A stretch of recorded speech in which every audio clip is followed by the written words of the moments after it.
everybody, happy Sunday. I hope that wherever you are and whatever you are doing, you are having an amazing weekend. I'm in the greenhouse, as is usually the case. We've got some wonderful things going on here. I need to take my geraniums off there, some of my flowers that are no longer being used.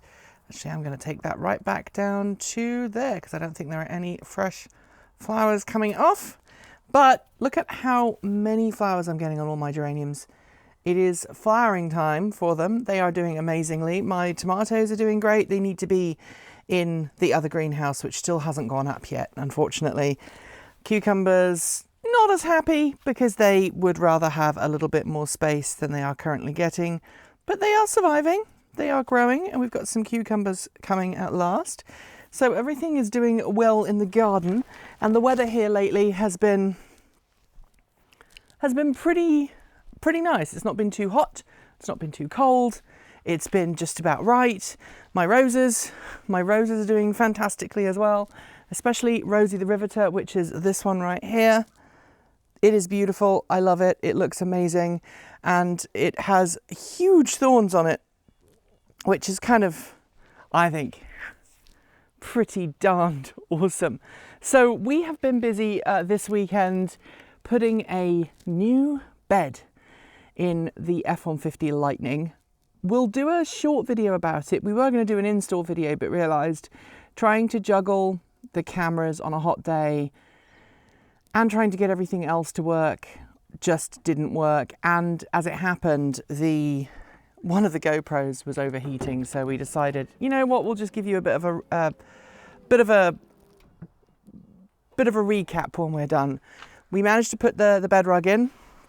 And then today I'm going to put the tonneau cover on so it's fully covered. That cable there is the cable that we just routed from inside all the way to the back so that we can have the powered bed option, because powered beds are pretty awesome, especially when you want to put a lot of camera gear in the back.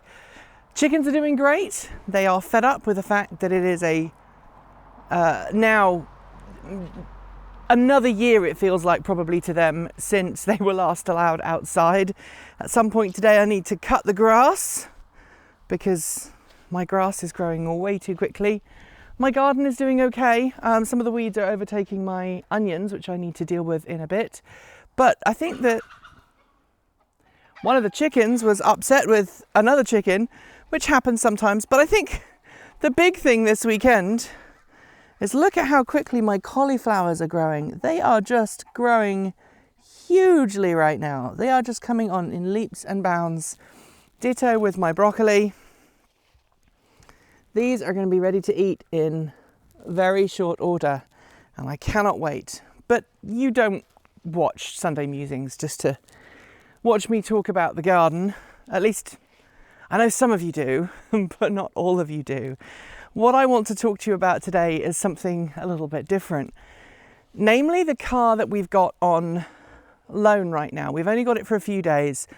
We have the Mazda MX-30 EV, and it arrived on Thursday, and we've been driving it. We're going to review it in a couple of days. And the challenge that I have with that vehicle is its limited range. It has 100 miles on the EPA test cycle, which, as we all know, is a little overly optimistic. The reality is that it's probably closer to sort of 75 or 80 miles. And that means that for the most part, it's just a city car. It has a 50 kilowatt rapid charging. And I don't have a problem with short range electric cars. You know, I used to own a Nissan Leaf, 2 Nissan Leafs in fact. And I don't have a problem with them when they're used in the right context. But one of the challenges, I think, one of the things that we've been struggling with is the fact that our needs today are obviously beyond what a limited range electric car could do. But our biggest problem is that it's not necessarily the range, but rather the cost of the MX-30. It is more expensive than the entry-level Chevrolet Bolt now is. And I'm curious to know if you think a car with such a limited range should even be sold today. It really does put the compliance into compliance car. It's a vehicle that's only sold like 23, I think, in June in the United States. And while it might be a reasonably fun drive, it's very underpowered. It doesn't have a lot of the features that a higher end vehicle would have.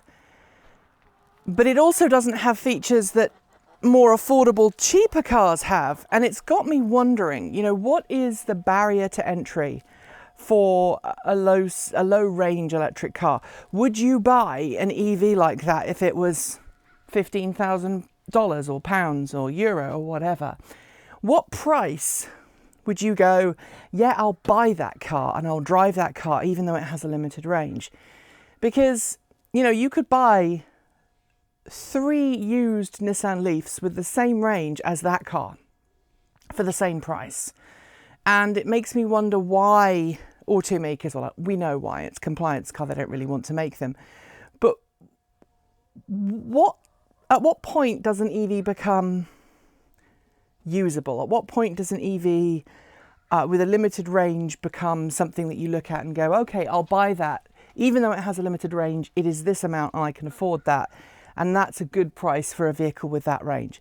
So tell me in the comments below, at what point a limited range EV, what price point would you consider a limited range EV? Or, turning it on its head, what is the minimum range that you would expect for a limited range EV? Because I think 100 miles or 70-ish miles in the real world is a joke in 2022.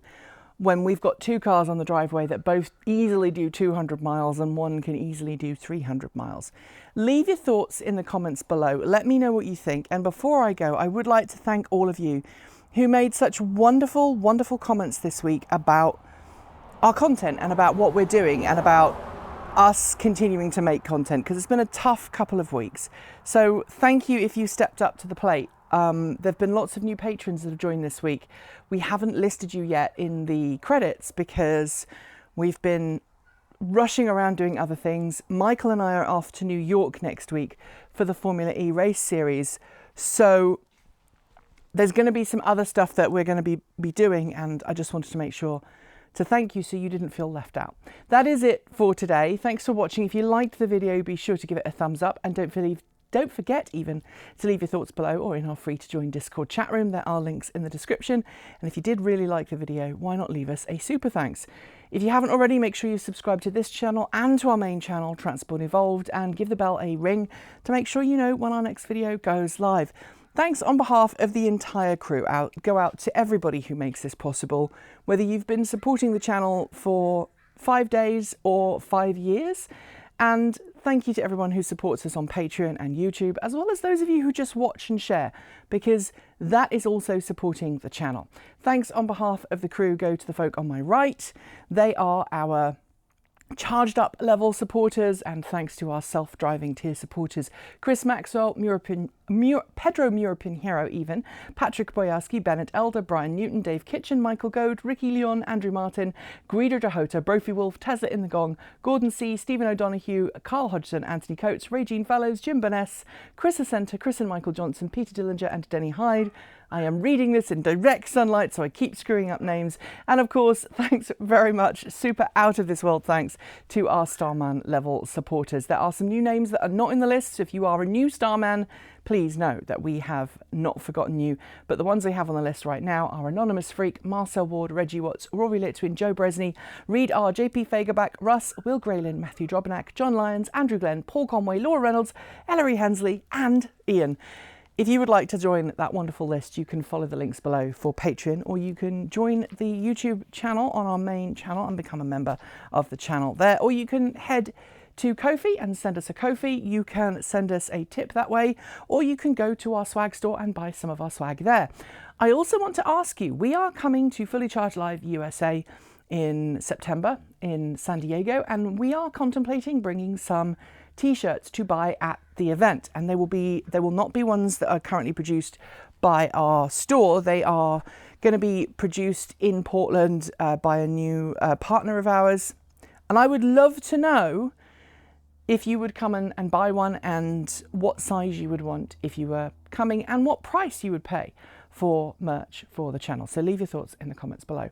Enjoy the rest of your weekend, and as always, keep evolving.